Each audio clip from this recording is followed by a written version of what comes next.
Hello, my name is Dr. Jonathan Kuttner. I work as a pain specialist. I am a doctor and have looked after people who are in chronic pain for many, many years. The other thing is that I've actually had chronic pain. I had a hang gliding accident and lived with pain for about 6 or 7 years, which to a degree, having walked the walk, I now feel that I can be of incredible help to people who've been in the same position that I was in. The thing about people who have chronic pain is that often you've seen many practitioners, you've seen doctors, alternative people, and you've tried all kinds of medications and still you are in pain. And you have this horrible thought that nobody can help me. And to some extent, you're right. Nobody else can help you. But the exciting thing is that you can help yourself. And all you need is the correct knowledge and the correct tools. The key to understanding what happens in chronic pain is that there are two things that occur together. They run in tandem at the same time. The first is that often you have a physical injury. So there's a part of your body that becomes injured.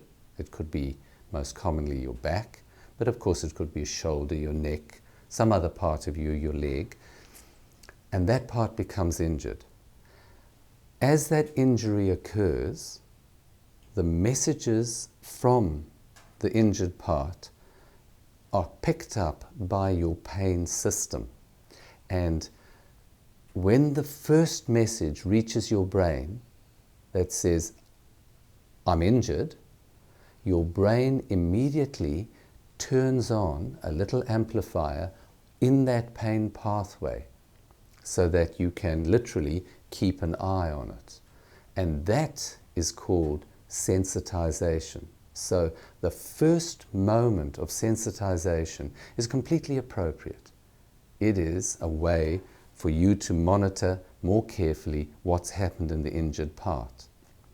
What then happens in the majority of people is that whatever the injured part is, it heals.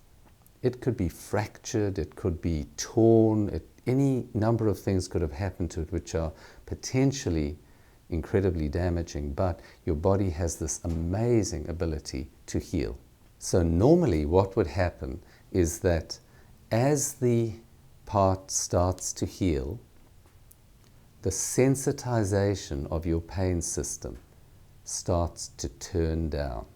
The amplifiers turn down, the messages start getting quieter and quieter from the affected part, and your pain starts getting better. Now that's what normally happens, and those people are not in chronic pain. In a proportion of people, what happens is very odd. As the part of the body starts to heal, the sensitization, the amplification in your pain system doesn't switch off. In fact, it starts to ramp up. So what that means is that as your part is healing, your pain starts to get worse. This is known as sensitization of your pain system. And essentially, it means that even if the part of your body is healed, you will continue to feel pain, incredible pain. Exactly the same pain that you had when it was originally injured. And that pain, once this process has been turned on, that pain can continue for years and years, in fact even for the rest of your life. Now, recognizing that what you have now is a mixture of problems in your body and problems in your pain system. And now that the primary thing has become your pain system sensitization, recognizing that is incredibly powerful. what's happened is that your whole system has gone into a protective mode. You're like a bear in a horrible cage that maybe I certainly saw as a child, and people who've been to a zoo where you've got this bear or a tiger in a cage. It knows it is in danger. It is exposed, it feels terrible, and the way it copes is it circles round and round and round and round. And in the circling, it is doing that as a response to this feeling of wrongness and of being in danger and of being exposed. But as it goes round and round, all it does is increase the horrible feelings that are of anxiety and tension and pain. Because pain can be completely emotional or completely physical.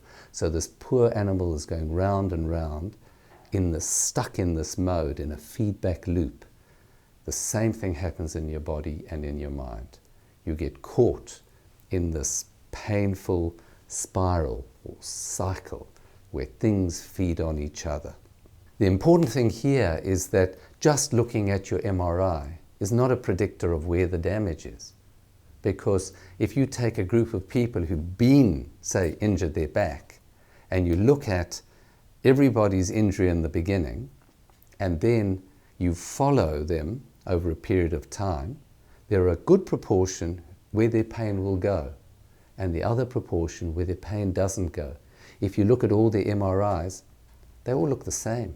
There's no way to predict who's going to get better and worse, because as your body heals, it doesn't heal back to the beautiful, pristine back you had before your injury. It heals in a way to adapt and to change things. It still works. The healing has occurred. And in a group of people, their pain system is quietened down. And in the group of people who have chronic pain, their pain system is still hyped up in that circular, prowling, angry, difficult, stuck phase. And of course, this can apply not only to your back, but to any part of your body where the healing doesn't create the original anatomy. The healing just patches over and allows adaptation following the injury. And if you go and see somebody who looks at your MRI and says, there is the problem, that's what it is and that's how I'm going to fix it, it's a bit like you have a leak in the roof and there's water pouring in, and what you can see is the water pouring in. That's what your MRI is showing. So the person you're seeing is saying, I can fix that water, and puts a bigger bucket underneath. You're not going to the original cause, and the original cause is not just in the back, but is much bigger and more complex. And once you recognize that and you address all the issues, then you can start to make the journey back to health from chronic pain. One of the commonest ways that your body expresses the fact that it's stuck in this super protective mode is what are called trigger points. Trigger points are areas in the muscle which have gone into a protective spasm. So it doesn't matter what the underlying problem is. It might be that you've damaged a joint, you've damaged a disc, you've torn a ligament. That structure will send a message to the muscles that surround it and say, protect me. And immediately, what do the muscles do? They'll go into a protective spasm.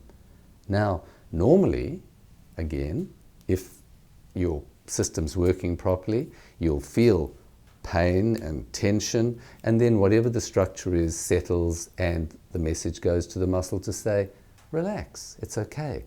But when you're caught in this chronic pain cycle, that message never gets to the muscle. So the muscle stays tight and in this protective mode.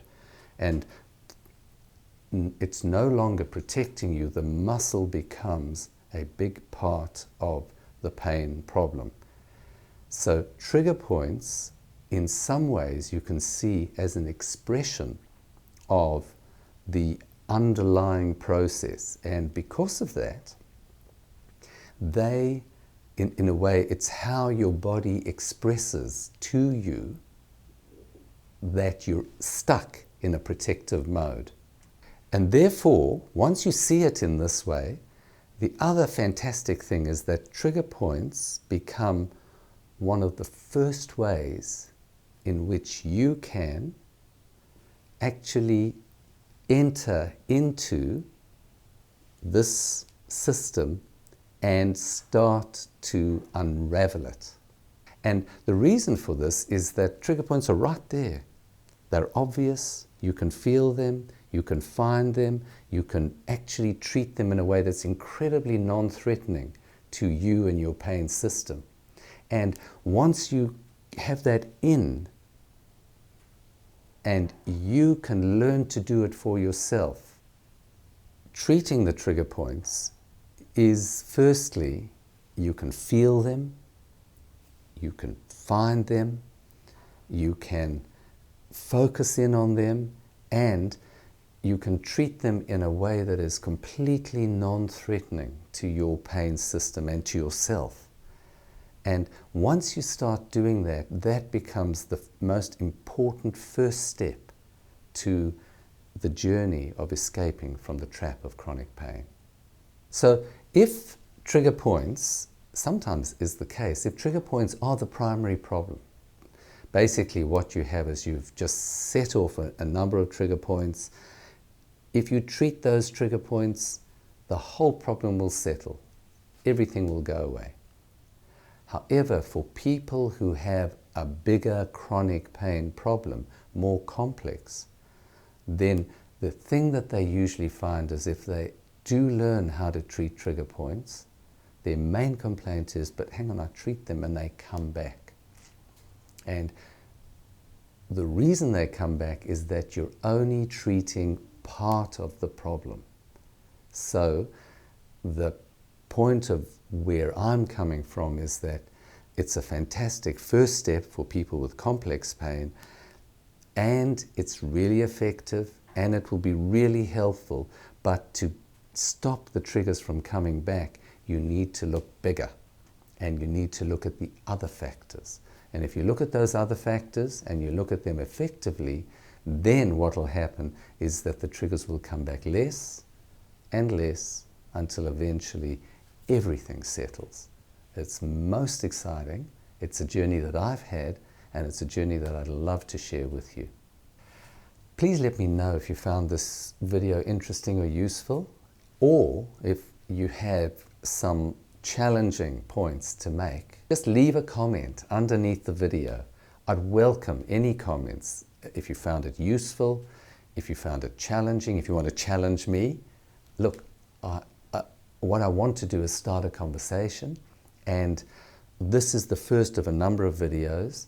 The second is going to be on the mind-body connection. The mind-body connection is the bigger picture, and starting to effectively influence the way your mind and your body dance together is in fact the next big step in the journey out of chronic pain, which I'd love us to take together.